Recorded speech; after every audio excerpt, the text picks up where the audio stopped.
哪一句？台湾谚语，形容人肚子很饿。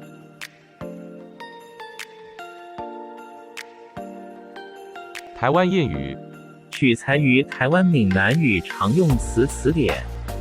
欢迎乡亲们转发到自己的聊天组群，协助推广咱们的母语。多谢，感恩。台湾谚语，大肠过小肠，形容人肚子很饿。